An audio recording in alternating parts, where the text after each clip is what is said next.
दोस्तों ये वही नास्त्रेदमस हैं जिन्होंने अब से लगभग 500 वर्ष पहले इंदिरा गांधी के मौत की भविष्यवाणी की थी और वो सच हो गई। दोस्तों ये वही नास्त्रेदमस हैं जिन्होंने अब से लगभग 500 वर्ष पहले राजीव गांधी की मौत की भविष्यवाणी की थी और ये सच हो गई। इन्होंने नालंदा को खत्म होने की भविष्यवाणी की थी, वो भी सच हो गई। और यही नास्त्रेदमस 2025 सितंबर के लिए भी इन्होंने भविष्यवाणी की है और उसमें भी चीजें सच होते हुए दिखाई दे रही हैं। आइए कुछ चीजें मैं आपको दिखाता हूं जो हैरान करने वाले फैक्ट्स हैं और ये नास्त्रेदमस की भविष्यवाणी 500 वर्ष पुरानी है। लोग इसे डोनाल्ड ट्रंप के टैरिफ से लेकर जोड़ रहे हैं। नास्त्रेदमस ने अब से 500 वर्ष पहले यह कहा था कि धन और सोने की कीमत में आग लगेगी, दूसरे देश की नीतियों से लोग हताश होंगे। ध्यान से सुनिए, धन और सोने की कीमत में आग लगेगी, दूसरे देश की नीतियों से लोग हताश होंगे। अब अमेरिका नीतियां बना रहा है और उसकी वजह से बहुत सारे देश हताश हो गए हैं। ये जो टैरिफ का नाटक है ट्रंप का, इसकी वजह से बहुत सारे देशों पर इसका प्रभाव पड़ रहा है। भारत पर भी पड़ रहा है। अभी 50% टैरिफ हो गया है। इससे व्यवसाय पर, तमाम चीजों पर असर पड़ रहा है।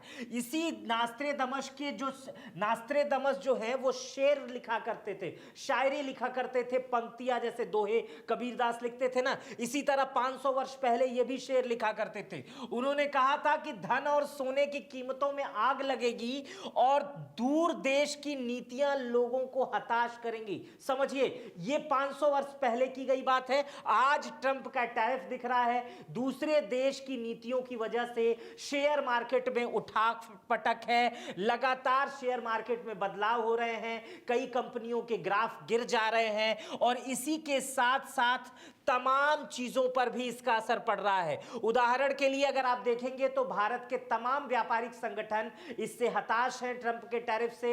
यहां की चीजें वहां महंगी हो रही हैं, वहां की चीजें यहां महंगी हो रही हैं। इसका असर मैन्युफैक्चरिंग पर, टेक्सटाइल पर, सेक्टर पर, हर जगह पड़ रहा है। अब ये बात आप समझ गए। अर्थशास्त्रियों का संकेत भी इस पे साफ साफ मिल रहा है कि ट्रंप के टैरिफ से तमाम देशों पर असर पड़ रहा है और नास्त्रेदमस ने यह बात 500 वर्ष पहले की थी। अब मैं आपको कुछ नास्त्रेदमस की बातें बता रहा हूं। इसके बाद से राहुल गांधी, इंदिरा गांधी, राजीव गांधी से रिलेटेड जो उन्होंने कहा है वो भी मैं बताऊंगा। भारत पे कौन राज कर सकता है इस समय में, इसके बारे में भी उन्होंने कहा है, उस पर भी बताऊंगा। क्या बातें उन्होंने कही है नास्त्रेदमस ने। पहले मैं आपको नास्त्रेदमस के बारे में बता देता हूं। कौन है ये नास्त्रेदमस, जिन्हें दुनिया का सबसे ज्यादा बड़ा भविष्यवक्ता माना जाता है, जिन्होंने अपनी किताबों में, जो बेस्ट सेलर थी उस समय फ्रांस की, उस अपनी किताबों में आने वाले 3000 वर्ष का पूरा डेटा लिख दिया था और वो कविताओं के माध्यम से कि इस सन में ये हो सकता है, इस वर्ष में ये होगा, इस वर्ष में ये होगा। नास्त्रेदमस को समझते हैं। नास्त्रेदमस का जन्म जो है वो 14 सितंबर दिसंबर 1503 14 दिसंबर को इनका जन्म हुआ था। फ्रांस में जन्म हुआ था। उन्होंने अपनी पुस्तक का नाम है 12 सेंचुरी में 1200 चौपाइयां लिखी हैं, जिसमें वर्तमान में केवल 955 ही मौजूद हैं। बाकी इधर उधर पता नहीं कहां चली गई, लेकिन 955 मौजूद हैं, जिस पे हमेशा अर्थशास्त्री, वैज्ञानिक, तमाम पुरातत्वविद उस कथाओं पर, उस पंक्तियों पर रिसर्च करते रहते हैं, बातें करते रहते हैं और उसे अन्य देशों की घटनाओं के साथ जोड़ते रहते हैं। इन चौपाइयों में लगभग 3000 भविष्यवाणियों का वर्णन है। 3000 से ज्यादा भविष्यवाणी का वर्णन है। पिछले 50 सालों में उनकी लगभग 800 भविष्यवाणियां सही साबित हुई हैं। ये नास्त्रेदमस की 800 भविष्यवाणियां, चाहे कोरोना जैसी महामारी को लेकर, चाहे प्लेग जैसी महामारी को लेकर, चाहे इससे पहले जो विश्व युद्ध हुआ था उसको लेकर इन्होंने भविष्यवाणी की थी। ये सारी भविष्यवाणियां नास्त्रेदमस की अब तक सच हुई हैं। नास्त्रेदमस की भविष्यवाणी सन 3,997 तक का है, मतलब 2025 चल रहा है। इसी तरह 3797 भी कभी आएगा, मतलब 3797वां वर्ष जो होगा तब तक के लिए नास्त्रेदमस की भविष्यवाणी है। उनकी जो पुस्तक है उसका पहला संस्करण फ्रांसीसी भाषा में हुआ था। इसका पहला लोकार्पण हुआ था 4 मई को 1955 को यह प्रकाशित हुआ था। ये इतना ज्यादा इसकी डिमांड थी, इस पुस्तक की इतनी ज्यादा डिमांड थी। 1555 की बात मैं बता रहा हूं, अब से लगभग 400-500 साल पहले फ्रांस में इतना ज्यादा ये उस समय की बेस्ट सेलर किताबें थी। उस समय में भी लोग किताब पढ़ते थे जब हाथों से लिख लिख के प्रिंट हुआ था। 1555 की बात बता रहा हूं। प्रकाशन के दिन जो है कतारें लगी रहती थी, भीड़ लगी रहती थी और नास्त्रेदमस की पुस्तक के लिए। नास्त्रेदमस का जो निधन है वो 1566 में हुआ था। अपनी किताब को प्रकाशित करने के 10 साल बाद इनका निधन हो गया था। अब इनकी जो प्रमुख भविष्यवाणी है भारत को लेकर वो मैं आपको बताता हूं। फिर सितंबर वाले महीने पे दोबारा चलेंगे कि सितंबर को लेकर उन्होंने क्या कहा है, जो 2025 का सितंबर है उसको लेकर क्या कहा है। और नास्त्रेदमस की इस भविष्यवाणी को पहले समझिए। इन्होंने जो कहा था, जो पंक्तियां लिखी थी वो मैं आपको पढ़ के बता दे रहा हूं। इन्होंने लिखा था, निष्कासित स्त्री फिर से सत्तारूढ़ होगी। ये अपनी पंक्तियों में उन्होंने लिखा था भारत के लिए। निष्कासित स्त्री फिर से सत्तारूढ़ होगी, उसके बैरी उसके विरुद्ध षड्यंत्र करेंगे। 3 वर्षों में अपना यादगार कार्यकाल के बाद 70 वर्ष की आयु में उसकी मृत्यु होगी। मतलब आप समझ रहे हैं, यहां पर उन्होंने लिखा था निष्कासित स्त्री फिर से सत्तारूढ़ होगी, उसके बैरी उसके विरुद्ध करेंगे, उसके विरुद्ध षड्यंत्र करेंगे।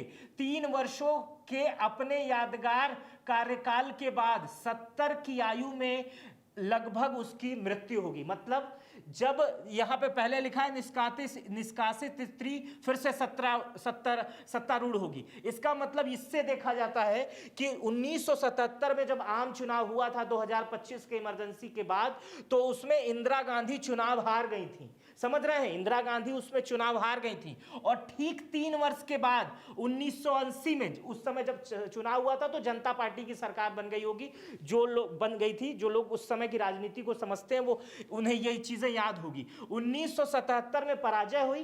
3 साल तक जो है इंदिरा गांधी जो है वो सत्ता में नहीं रही, जनता पार्टी का गठन हुआ और 1980 में वापसी हुई और प्रधानमंत्री बनी। और यहां पर लिखा हुआ देखिए, उनके बैरी उसके विरुद्ध षड्यंत्र करेंगे। मतलब बैरी यानी बॉडीगार्ड से, बैरी का तात्पर्य, जो बैरा मतलब कभी कहते हैं ना यहाँ बैरिकेटिंग लगा दिया, तो बैरी यानी जो साथ में बॉडीगार्ड, इसका मतलब कहा जाता है। और जो उनके इंदिरा गांधी के बॉडीगार्ड ने ही उन्हें मारा था, तो उनके बैरी ही उनका षड्यंत्र करेंगे। और 1980 में जब सत्ता की वापसी इंदिरा गांधी ने की तो उनकी आयु 67 वर्ष की थी और उसी में उनकी मृत्यु हो गई।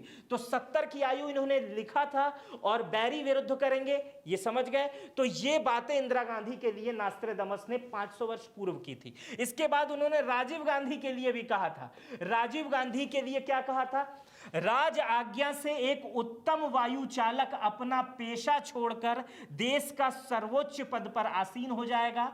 7 वर्षों तक ख्याति प्राप्त करने के पश्चात उसका ऐसा अंत होगा कि जो रोंगटे खड़े कर देगा। यह फ्रांसीसी भाषा में था, इसका हिंदी अनुवाद में बता रहा हूं।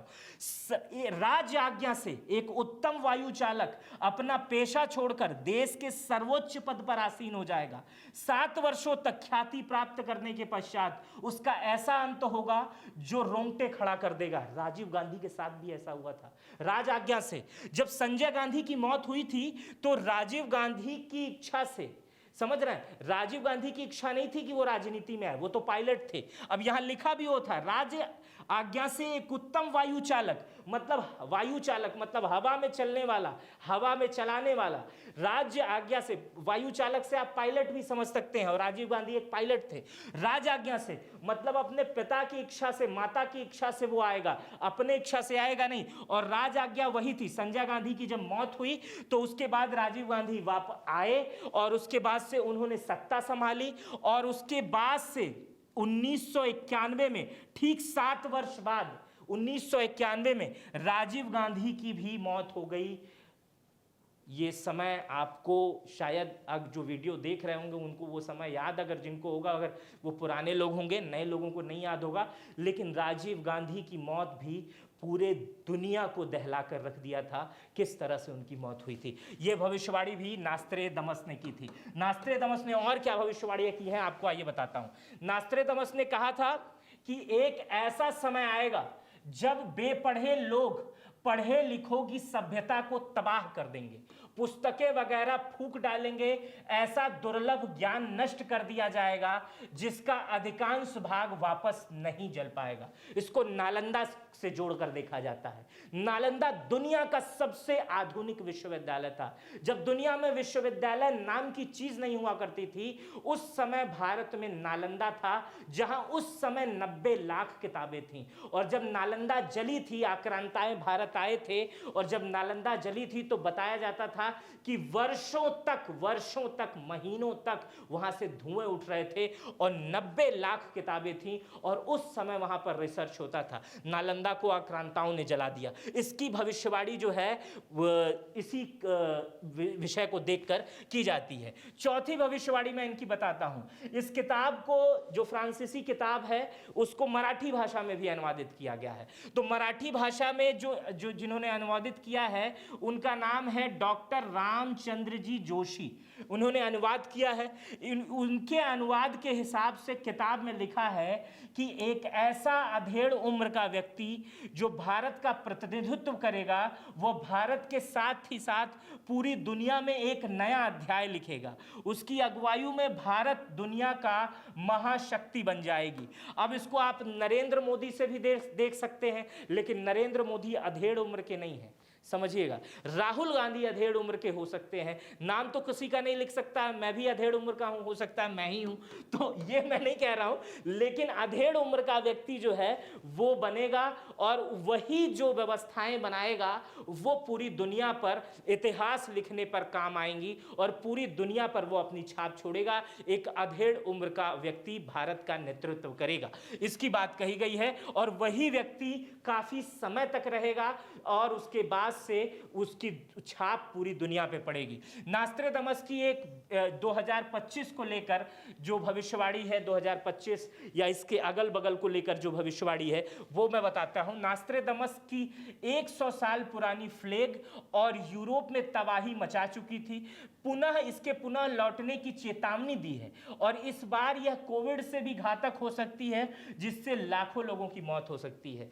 एक बार उन्होंने कोविड की भविष्यवाणी की थी, प्लेग की भविष्यवाणी की थी, लेकिन कोविड और प्लेग की भविष्यवाणी जैसे जब की गई थी तो एक ऐसी बीमारी आएगी जिससे दुनिया में तमाम तरह के दिक्कतें होंगी, लोग एक दूसरे से दूर होने लगेंगे, लोग एक दूसरे के सामने सांस लेना नहीं पसंद करेंगे, ऐसी बातें नास्त्रेदमस ने कही थी। लेकिन नास्त्रेदमस ने उसी समय कहा था इसके बाद इसका रिपीट भी आएगा, ऐसा नहीं है कि वो खत्म हो जाएगा, उस पर काबू पा लिया जाएगा और उसके बाद उसका रिपीट भी आ सकता है। तो हो सकता है कि इस टाइप की चीजें दोबारा हो सकती हैं। अब आ जाते हैं, मैंने वादा किया था आपसे कि ये बातें बताने के बाद आपको मैं नास्त्रेदमस को लेकर 2025 को लेकर जो बातें कही जा रही हैं, 2025 को लेकर जो ज्योतिष शास्त्री या अंक शास्त्री हैं या जो नास्त्रेदमस के मानने वाले लोग हैं, उनकी जो पंक्तियां हैं, उनकी जो उक्तियां हैं, उनसे लेकर जो चीज़ सोचते हैं और समझते हैं और उसका विस्तार करने में लगते हैं, उसको मैं समझ के बता रहा हूं कि नास्त्रेदमस के अनुसार 2025 का सितंबर कैसा रहेगा।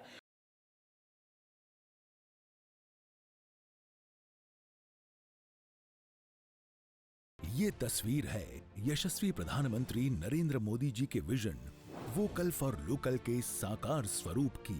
भारत हम सबका है, हम मिलकर के वोकल फॉर लोकल उस मंत्र को हर नागरिक के जीवन का मंत्र बनाएं।